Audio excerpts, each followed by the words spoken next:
Hello बच्चों, आपका अपना यूट्यूब चैनल मैथ मिर्ची में मैं संतोष सर आपको स्वागत करते हैं।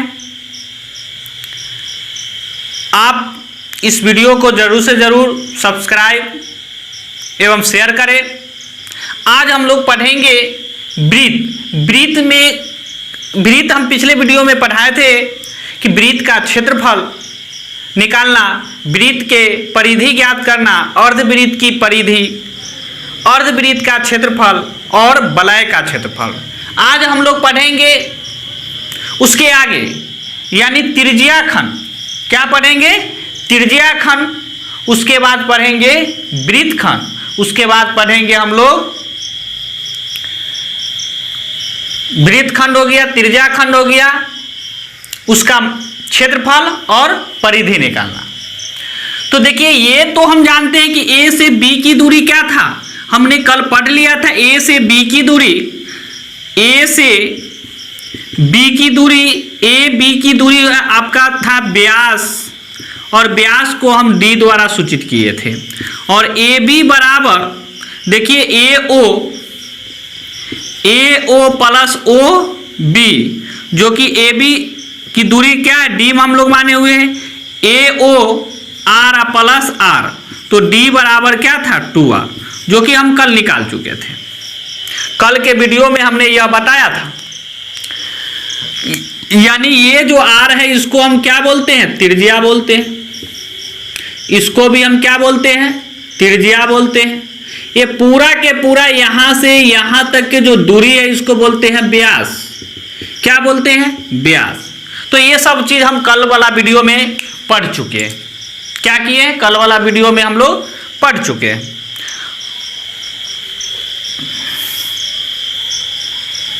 अब देखिए कि हमको पढ़ना क्या है, तो थोड़ा सा हम इसको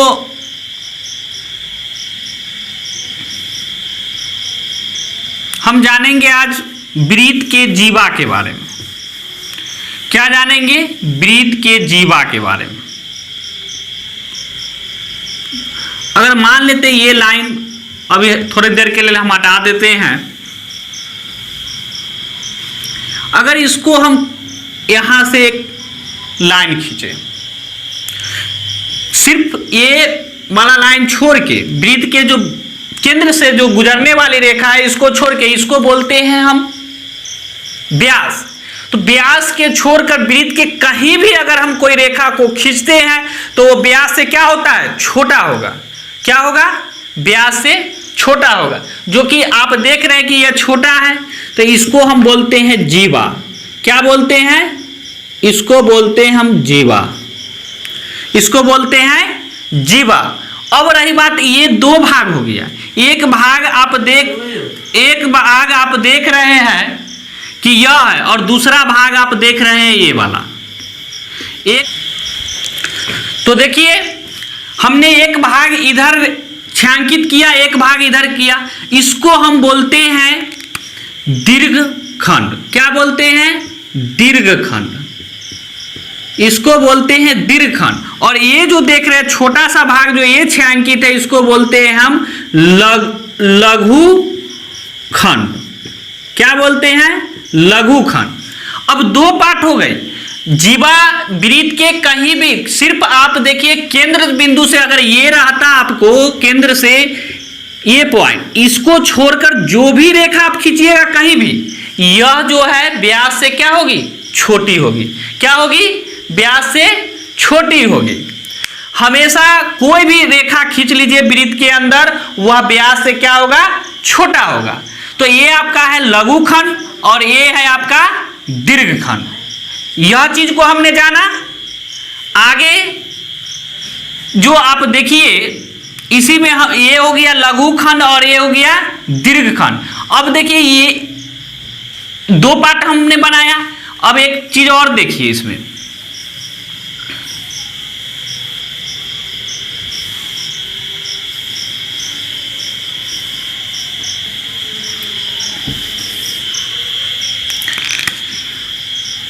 अगर मान लेते हैं कि यहां पर केंद्र है, केंद्र से एक रेखा को हम यहां खींचते हैं और एक रेखा को इधर खींचते हैं, जो कि इधर ये आपका केंद्र है और केंद्र से जो घेरा को मिलाने वाली रेखा है यह भी आपका त्रिज्या कहलाएंगे, इसको आर से हम डिनोट करते हैं।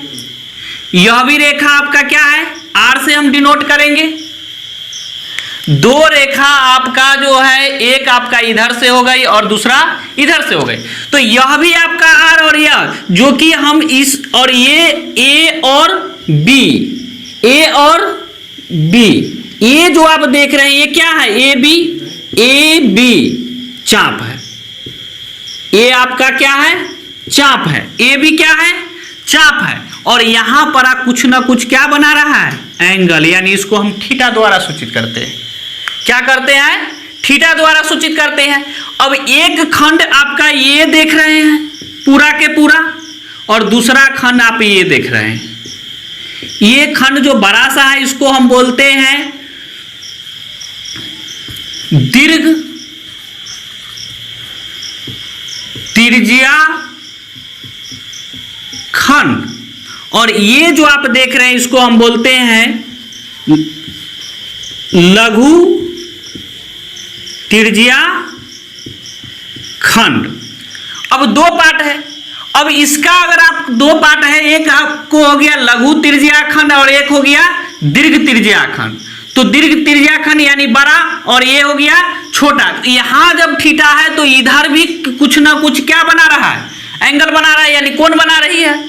तो इधर अब इसका हमको अलग अलग भाग में अगर क्षेत्रफल निकालने के लिए पूछ दे तो हम कैसे करेंगे, इस भाग को हम जस्ट छोड़ देते हैं। अभी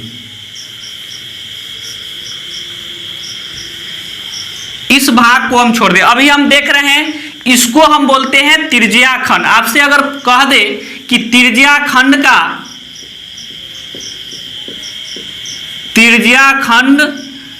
का क्षेत्रफल, तो देखिए त्रिज्या खंड का क्षेत्रफल हमको इसको पूछ रहा है। ये क्षेत्र अगर पूरा वृत्त अगर रहता तो इसका हम क्या क्षेत्रफल लिखते, आप कल वीडियो में देखे थे, क्या था, पाई आर स्क्वायर। क्या था, पाई आर स्क्वायर। लेकिन हमको तो ये त्रिज्या खंड पूरा रहता तब तो ये फॉर्मूला होती, लेकिन पूरा तो है नहीं, इसमें हमको इतना ही भाग का निकालना है। तो इसको निकालने के लिए हम क्या करेंगे, यहां पर एंगल दिया हुआ है तो क्या करेंगे, थीटा अब बटा 360 डिग्री। तो पाई आर स्क्वायर थीटा बटा 360 डिग्री। तो आपका त्रिज्या खंड का क्षेत्रफल, या आपको लघु त्रिज्या खंड हो, लघु हो चाहे दीर्घ हो, दोनों में से कोई होंगे, बस थीटा का मान रखेंगे। अगर इधर होगा तो ज्यादा वाला थीटा होगा, इधर होगा तो कम होंगे, दोनों में मान रखेंगे। आपको जो क्षेत्र का पूछेगा उसका आपका निकल जाएंगे मान। तो हमको निकला अभी त्रिज्या खंड का क्षेत्रफल पाई आर स्क्वायर थीटा बटा 360 डिग्री। क्या हुआ, पाई आर स्क्वायर थीटा बटा 360 डिग्री। तो इससे हम क्या करेंगे, इसका क्षेत्रफल ज्ञात कर लेंगे। अब रही बात, देखिए यहीं पर आप अगर इसी त्रिज्या खंड का आपका परिमाप या परिधि या परिसीमा पूछ दे, क्या पूछ दे, परिमाप, परिधि, परिसीमा या परिधि, तो क्या करेंगे, सबका नाम एक ही होता है। तो इसका निकालेंगे तो सबसे पहले हमको इसकी लंबाई निकालना होगा। क्या निकालेंगे, इसकी लंबाई, यानी चाप की लंबाई। तो देखिए चाप की लंबाई,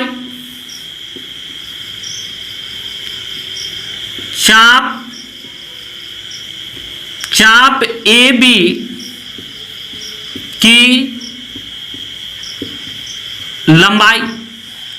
तो चाप की लंबाई क्या होती है, पूरा वृत्त अगर रहता तो वृत्त की परिधि होती, अगर पूरा वृत्त रहता तो क्या होता, वृत्त की परिधि।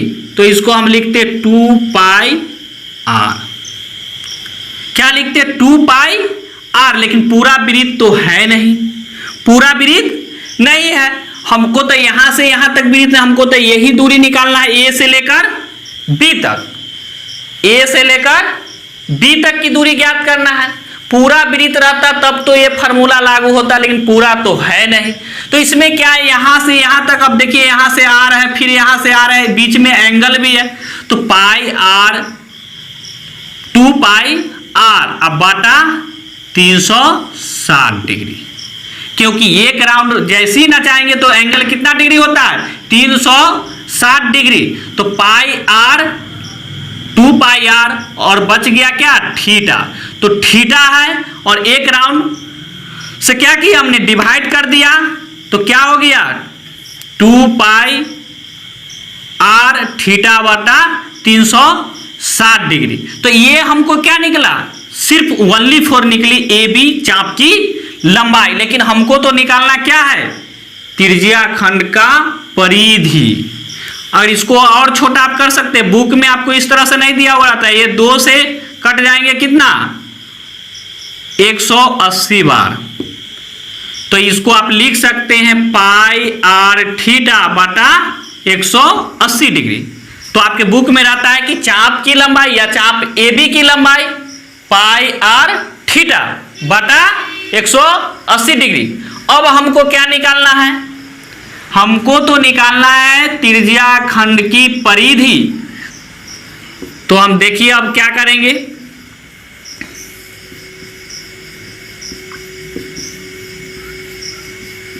त्रिज्या खंड की परिधि। अब देखिए इसको हम किस तरह से निकालेंगे, तो देखिए हमको यहां से यहां तक के घेरा को मालूम है, ये घेरा हमको मालूम है, बच जाएगा ये घेरा। तो इसको हम क्या कर लिख सकते हैं, ए बी चाप की लंबाई अब प्लस यहां से यहां तक आपका देखिए आर यानी त्रिज्या है, यानी ओ ए अब प्लस ओ बी। देखिए यहां से यहां तक की लंबाई ओ ए और यहां से यहां तक की लंबाई ओ बी, ये दोनों लंबाई आपस में बराबर होते हैं, हम दोनों को जोड़ दिए हैं, काहे कि हमको तो पूरे योग ज्ञात करना है। तो देखिए यहां आपका क्या दिया हुआ है, चाप ए बी की लंबाई निकल चुका है, जो कि चाप ए बी की लंबाई यहां है आपका पाई आर थीटा अब बटा में 180 डिग्री अब प्लस ए ओ क्या है, आर यानी त्रिज्या है, तो आर, फिर देखिए ओ बी क्या है, आर है, तो आर। अब देखिए कि पाई आर थीटा बटा 180 डिग्री अब प्लस दोनों को जोड़ लेंगे तो क्या हो जाएगा, एक आर यानी 1 आर और 1 आर मिलकर 2 आर। तो ये आपका निकल गया त्रिज्या खंड की परिधि पाई आर थीटा बटा 180 डिग्री प्लस 2 आर। अब हम लोग आगे देखेंगे,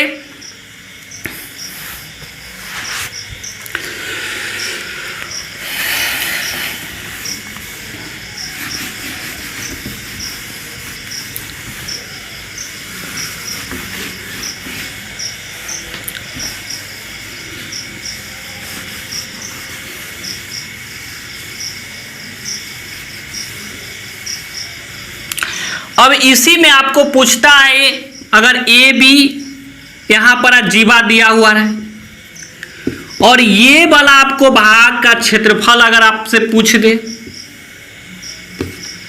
ये तो इसको बोलते हैं वृत्त खंड। क्या बोलते हैं, वृत्त खंड। अगर इसका आपको पूछ दे एरिया यानी क्षेत्रफल पूछ दे तो कैसे निकालेंगे, तो इसका क्षेत्रफल पूछेंगे तो यहां पर आप जानते हैं क्या होता है, थीटा होती है। अगर आपको इस भाग का क्षेत्रफल यानी आपसे पूछा जाता है, बुक में दिया हुआ रहता है वृत्त खंड का क्षेत्रफल, तो थोड़ा सा ध्यान दीजिएगा, वृत्त खंड का क्षेत्रफल है, क्या है, वृत्त खंड का क्षेत्रफल। तो अगर पूरा रहता तब तो क्या होता, पाई आर स्क्वायर, लेकिन पूरा तो है नहीं।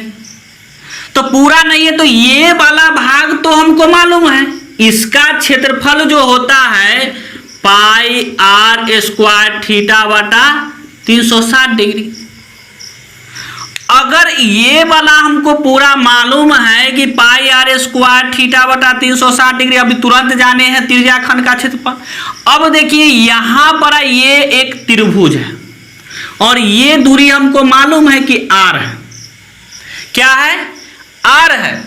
तो ये वाला अगर हम घटा दे क्षेत्र, मतलब ये एरिया को हम घटा दे तो ये एरिया निकल जाएंगे।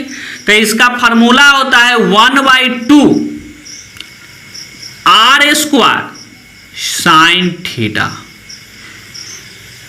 आर स्क्वायर साइन थीटा, क्योंकि साइन थीटा का मान होता है जो यहां पर एंगल दिया हुआ रहेगा, त्रिकोणमिति का फॉर्मूला है साइन थीटा।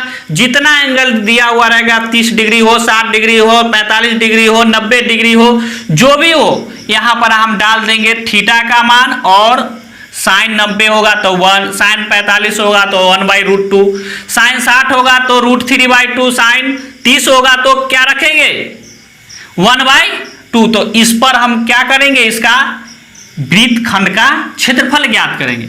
इसको बुक में इसी को थोड़ा सा शॉर्ट किया है। तो देखिए क्या है, दोनों जगह आर स्क्वायर है दिखाई दे रहा है, तो आर स्क्वायर कॉमन ले लेंगे तो बच जाएगा क्या, पाई थीटा बटा 360 डिग्री और -1/2 साइन थीटा, क्योंकि आर स्क्वायर यहां से और यहां से क्या कहां ले आए, बाहर ले आए। तो आपका वृत्तखंड का क्षेत्रफल होता है आर स्क्वायर पाई थीटा बटा 360 डिग्री -1/2 साइन थीटा। तो वृत्त का जो हमने 2 वीडियो दिया, एक कल और एक आज, अगर ये दोनों वीडियो को आप पूरा देख लीजिएगा तो एक भी क्वेश्चन 9, 10, 7, 8 को ऐसा नहीं है कि नहीं बनेंगे। पूरा के पूरा इसी 2 वीडियो पर आधारित क्वेश्चन है। आप जब भी क्वेश्चन बनाने बैठे तो पहले पूरा फार्मूला को एक जगह रख ले, कॉपी में कलेक्शन कर ले और सामने रखे, तब उसको हल करे, तभी जाके आपको सारे के सारे समझ में आएंगे। अगर यह वीडियो आपको अच्छा लगा हो तो एक बार फिर हम विनती करते हैं कि यह वीडियो को जरूर से जरूर शेयर करें, कमेंट्स करें, लाइक करें। धन्यवाद।